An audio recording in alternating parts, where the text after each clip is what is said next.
got peeling or faded paint and clear coat like this on your car, don't worry. In this video, I'm going to show you the entire process of taking this panel from looking like this to this and looking basically brand new. For more on every step of the car flipping process, subscribe and hit the notification bell so you don't miss the next weekly upload. My name's Benjamin McShannock and welcome back to Ben Flips Cars. Now, first thing you want to do is just simply wash the car or the panel as you normally would. So just spray, give it a scrub with some soapy water, rinse and dry it off so the panel is nice and clean to work with. Then we want to tape up around the panel, ideally with some thick masking tape. Unfortunately, you can see I have to use the thick gaffer tape up the top there because I didn't have any thick masking tape.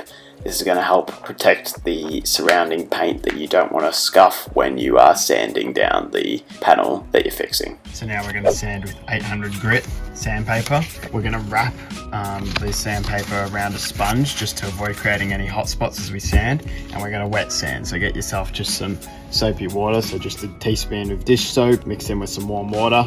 Shake that up and it gets nice and foamy. So get the panel nice and wet as well as your sandpaper. And with the 800 grit, we really only want to sand the damaged areas. We don't really want to focus on the rest of the panel just yet. All the damaged areas should be perfectly smooth before you move on to the next step. Now we're finally finished sanding with the 800 grit. You can still see where the spots were, but if you rub your finger over them, they're nice and smooth now, which is what you want. You want that for all the damaged areas. Now just wash down the panel and wipe it with a microfiber towel. We don't want it clogging up the 1500 grit sandpaper, which is what we're going to be using next. So we're going to wipe off all that residue from the 800 grit sandpaper. Now after cleaning the panel, we want to sand it down again the same way, but with 1500 grit sandpaper, and we want to hit the entire panel this time, not just the damaged areas. We want to wet sand again, so we're going to get our panel nice and wet. Now the reason we want to hit the entire panel with 1500 grit sandpaper is because the paint is going to adhere better if the entire panel has been sanded down. It almost gives it like a surface to grip onto the paint and helps smooth out the surface. So we're going to get a nice even finish with the paint. Now give it a good clean with a microfiber towel and soapy water, or you can just give it a good spray with a hose and wipe it down. Make sure you really get all that sanding residue off, give it a good clean, because the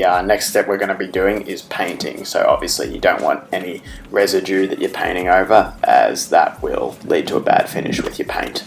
Now whilst that's driving, we can go get our paint code for the car. It's usually behind the driver's door, as you can see here. F6, it says paint F6 down in the middle bottom there. Then you can go to your local auto store and have them make up a custom paint color for you. As you can see, they actually had the green here, which I was quite surprised about. Super Cheap Auto did this for me. For a larger panel, say you were spray painting this whole door, I would recommend 2 of these cans.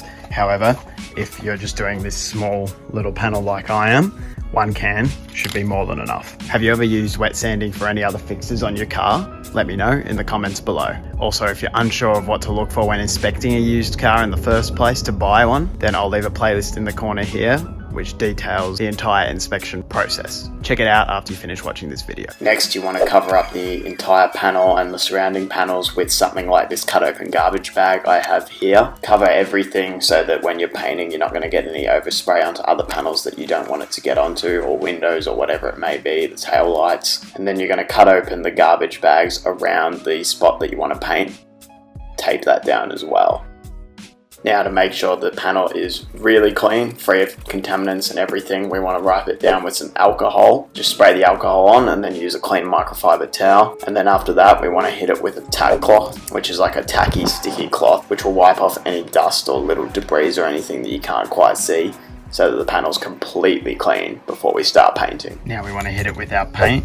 You just want to follow the instructions on your can. In this case, it is 5 to 10 minutes between coats with 3 to 5 light coats. Make sure you give your can a good shake up before you paint. And let's get started. Make sure you focus more on the damage areas, as the color may be slightly different to the paint on the car. In this case, the whole thing's sort of damaged, so we'll be hitting the whole thing pretty hard. But if you had one bit that was damaged more than the rest, you just focus the paint a bit more on there, because it might be a slightly different color to the original factory paint. So start with a light coat first. You just want to get the paint all over the panel with a light coat first. It almost primes it for the next thicker coats of paint. Ideally, you want to be painting inside, but unfortunately here I'm outside, so I've just made sure to do it on a day that's not too windy and not near any trees or whatever where debris can blow on to the panel whilst it's drying, the paint, what I like to do is start spraying on the plastic bag next to the panel and then move continuously across the panel. You never ever want to stop whilst you're spraying, because that'll lead to the paint running and finishing really poorly. So as you can see, I'm always moving whilst the paint can is spraying. To get that technique down takes a little bit of practice, but it's actually relatively easy, and once you've got it, you're going to be a professional painter, pretty much. Last thing I'll say is wear a mask when painting, especially if you're painting inside. It was a little bit of a windy day and I was outside, so I didn't bother, but for your health, it's probably best to do so. Once you're happy with the result, as I am here, you can see it's nice, smooth, even matte finish. There's no real spots to worry about or that still stick out. Now we're going to give it an hour to dry, and then we're going to come out and do our clear coat. Now that we've given the paint an hour to dry, we're going to come out and hit the panel with the tack cloth again. Make sure there's no debris or dirt before we apply our clear coat to the panel. For our clear coat, according to the instructions, we want to allow 3 to 5 minutes between coats and apply 3 to 4 coats. Just like the paint, we want to follow all the instructions on the clear coat can.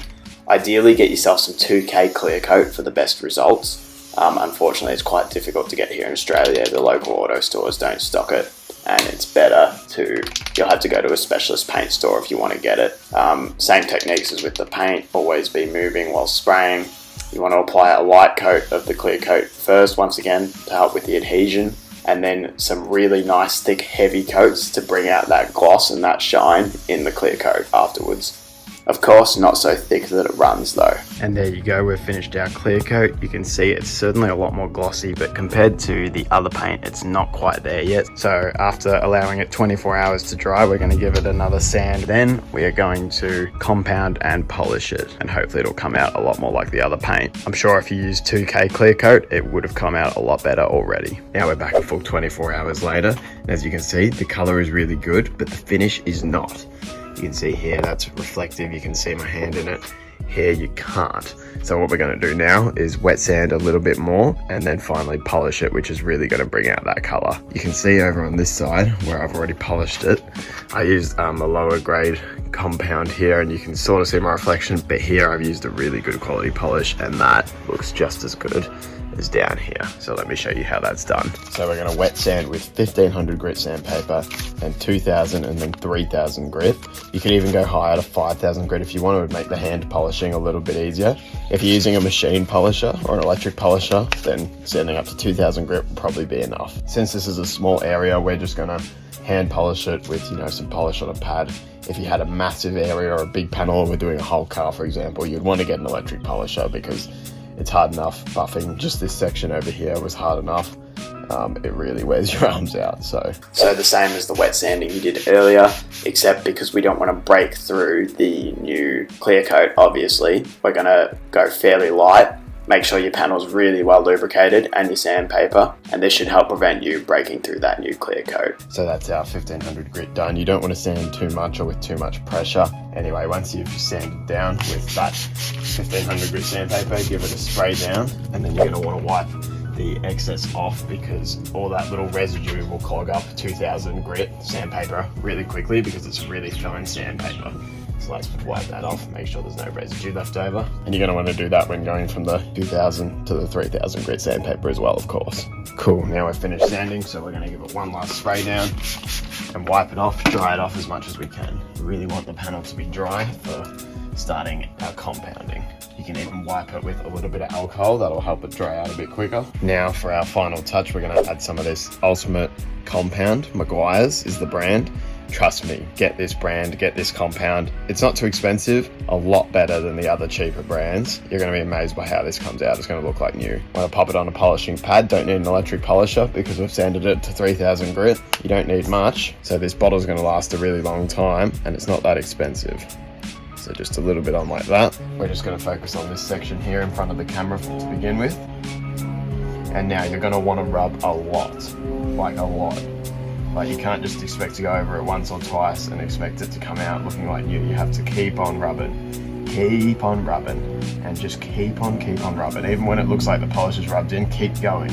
And you're going to see that shine slowly come out more and more. And you can even add a little more compound if you need to, but a little bit should be enough. And this is why your arm starts to get sore. They call it buffing because it makes you buff after it. You want to use quite a bit of pressure and do small, tight little circles. And now I can see that reflection starting to come out. You can see why an electric polisher would make this a lot easier and also a lot quicker. So once you've finished buffing, you should see good, decent shine. It's still going to be a little bit hazy. You want to basically be able to not see any of the compound anymore, like it's totally rubbed in, basically. And we're pretty much there with that. So now we're just going to let it haze up for a second. Also, I forgot to mention earlier, it's best to do this in cool, shady, dry conditions, hence why I'm doing this in the morning. Now that it's hazed up a bit, you can see if we rub our finger, there's some haze. You want to buff it off with a clean microfiber towel. And oh my god, look at this. Look at how much better this looks. Check this out. Before and after. Look at that. That is what you want. That looks so much more like the original paint. Probably even better, but the original paint is a bit dirty and a bit wet there. So my arm's already destroyed from all the buffing, but let me go ahead and finish doing the entire panel and I'll show you the end results. And here we go, all done. This Meguiar stuff, guys, is fantastic. Highly recommend it. Just look at this shine we have along the whole panel now. It looks completely like new. Shines and reflects just like the other panels, and I mean, these panels are a lot older, so they don't shine as much. They haven't had any paint correction done. It's a 230,000 kilometer car, but that panel looks brand new. That is absolutely insane. I can't wait to see it properly when the sun comes up a bit later. I even hit the badge and that's came out a bit shinier without even any sanding. Even this complicated bit here, you can see the shine in that. Unbelievable. So there we go. That's how you repaint a panel and make it look like brand new. If you're not happy with the shine that you get, just apply some more compound and do it again. Do some more buffing, or you could even apply some polish. There's also some Meguiar's polish, and I imagine that's going to be pretty good as well. I don't have the polish though because it comes out so good with the compound. Also, don't add any wax or sealants to the paint for 60 days because you just want to give it the opportunity to fully dry out and fully cure properly. Otherwise, the paint could start wearing out quicker than you want. If you have any questions, drop them in the comments below. Hit the like button to help me out with the algorithm, and subscribe for more on every step of the car flipping process. My name's Benjamin McShannock, and thank you very much for watching Ben Flips Cars.